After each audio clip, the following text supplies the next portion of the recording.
Couchsurfing is a network on the web. A service, an internet service. Wow, this is how it is.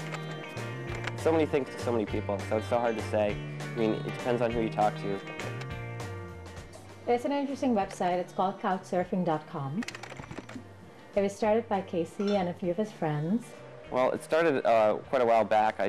After traveling in Egypt and maybe a few other places, I decided that traveling with hotels and whatever wasn't quite my deal. People have been attracted to Couchsurfing because it's really user-friendly, it's simple to use, easy to understand, it makes sense. So then in 2001, I got a cheap ticket to Iceland. And I was like, maybe I should seek out someone in Iceland. Am I going to stay in a hostel, or maybe I could find somebody on the internet? Finally, I stumbled across the University of Iceland student directory. And then I spammed them all, with personalized emails like, Bjorn, I'm coming to Iceland, let's hang out. And I got about maybe 50 to 100 responses. I finally settled on one person that ended up being an amazing stay, memories cherished forever. And I just remember getting on the plane when I was leaving, flying back to Boston, thinking, this is how I want to travel every time.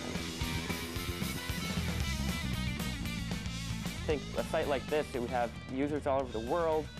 How do you find these people? Different languages, people speaking different languages. A lot of different issues to overcome. I think the way that the system is set up, they've really tried to think of everything, that it's a system set up for safety. Some people that use the network unending, they travel for a long time. Dave is he's a pretty interesting guy. He's got a really... When I gave up work like 4 years ago, kind of fly by the seat of the pants philosophy about living life.